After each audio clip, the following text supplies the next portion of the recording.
Ти пак ли става бяла бира в соус тут? Абе, вземи си черна, тъмна, какво бърка? Ами, Нали си бира? по-лека да, но това време е по-така. Абе, то не шарения меркал ли си готова с белезите от бетонни витилигото? Не бе, не съм го днес към тези видео, аз дойдох късно, бе. Иначе се минава. Той ми трябва.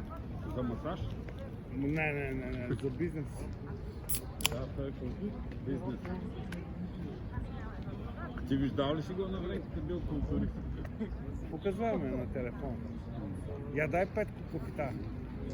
Само хайдутите излизат в тия времена. Не така да е?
Тая песен, дето е във филма, не знам нали въобще има на плоча. На грамофон на плоча. Трябва да питам Божидар от Балкантон, той ги знае всичките. Той е 3 или 4 години е записвал всичките плочи на Балкантон. И аз като му показах това моя новия грамофон, той каза, същия ми го дадоха да ги архивирам. Ама, викам, що на MP3 бе човек? Ма каза, че записва на други формат. Просто ги има той на MP3, защото по-малко обем. Помниш ли във филма, аз във Фейсбук ми излезе, Капитан Петко, нали, събира цялата дружина след освобождение. Дето уре там. Не, чакай, в една механа и той само малкия Петко. Само малък Петко. И пие чай, то никой не идва. И малък Петко като му вика.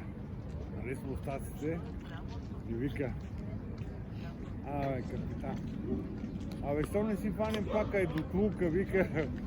Не видя ли какво стана? Освободихме се и вместо турците, вика, българите ни станаха чорбачи.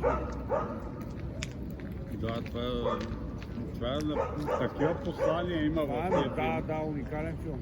А ти как ти Фейсбук? Моя...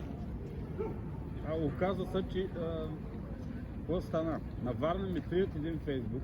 Аз трябва да се свърша бързо с майстора по кавал. Правя си нов. Това миналата година. Обаче тази година става същия случай. Как стана па същия случай, не мога да кажа. Правя си втори Фейсбук. И сега се оказа, че от един нов телефон не мога да си вкарам паролите на новия и си правя трети Фейсбук. Единият е Калин Гон, другия е Калин Фотогон. Аз нали съм ти казал, че по бащина линия баба ми, тя от Беломорието, от Харман ли е рода и преди освобождението в рода имало хайдути. 2-8 Турция запал. Здравейте, момичета! Откъде се познаваме? От Плевен. Не се гледам, че се усмих така много мило. Не, видяхме, защото снимате. Аз снимам, не. То му свърши паметта, само стои там, трябва да го взема. Иначе съм снимал някой път имам приятели по цял свят, за Япония, за Австралия, тук правим лайфове, такива стават невероятни глупости. Чухте, че е минус 2-3 градуса. Минус 3. И се изкъпали и косата въващи и после айде на лекар, парацетамоли, витамин С и така. И става много Вървете скъпо. на топло някъде. Добре, айде бързо, по-бързо. Еми сега, какво ги правиш деца? Аз имам подобен тип бутуши 2. Ама такова, Петко вода трябва да се гледа как така, като да четеш това Малкия принц, всяка седмица отваряш, а това да, отваряш на някоя страница, разбираш ли, и налучкваш нещо точно Аз така. не ти казвах, че имам една книга, аз ти казвах предния път. Прочутия Филип Точев войвода от Филип Симидов. Ма той тук Значи на Филип Точев тази книга, цялата история. на Как? Филип Симидов. Не. Автора е Симидов, какъв Да. беше. Прочутия Филип Точев войвода. Как ставаха идути. Значи те убиват там майка му и сестра му или нещо такова. И той отива да отмъщава. Или те всичките са така, то няма Да, някой да, нормално те да са е така. станал. Така, да тръгне да стане хайдутин, то няма стартова позиция. И той отива с една кисия там с пари, жълтици, да си купува кони да бяга в гората. Дето с коня ти ми го разказваш. И някакъв турчин, някакъв ага. Ма хайдутин да купува кон. Бе, Да, той се... купил го от Да, пазара. има пари купил, ма то се Така краде. пише бе. автора. Те на хайдутите ги подаряват, бе, човек. И чуй сега. Тежка И той си култура. харесва коня и прави пазарлъка и казва колко жълтици. И някакъв турчин ага и му вика, това кон е за мен.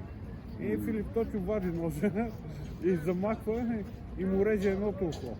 И вече след като му реже и ухото на това на агата, и вече станаха идутин, нали? Вече край връщане назад няма.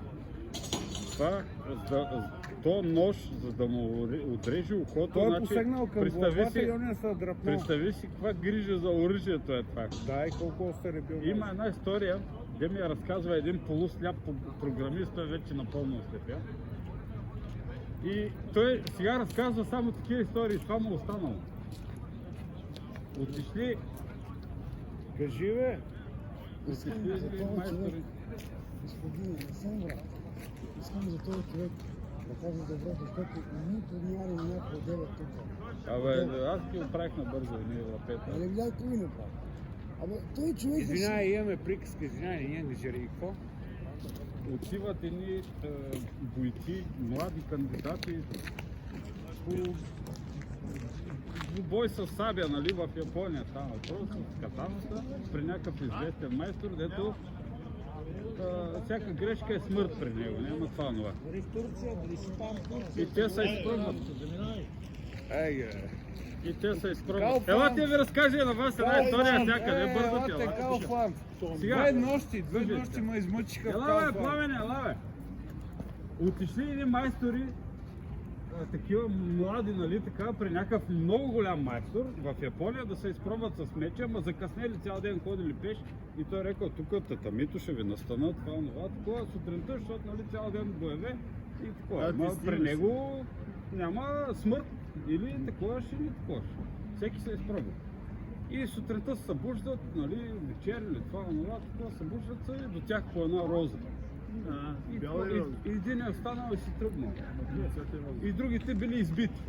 И то де станал, изтръгнал Миямото Мусаши. Миямото Мусаши. И що станал и изтръгнал? Защото видял как е подрязана роза. И пише в книгата му. Право да си избираш битките, нали, като видиш кой е срещу тебе, да го прецениш. Ръкописа на пете пръста не имаш ли от Миямото Мусаши? Уникален книга. И по това разбрал, че не трябва да се бие с този майстор. Ай, давай някой. По подрязването на розата. Давай, че ти яги виж тия, само минават транзит. Ай, тук. Как ще прекараме се? Да. Давай, в YouTube сте гледали? Да. Тя да не стане по-много запис. Ти пък ни записваш.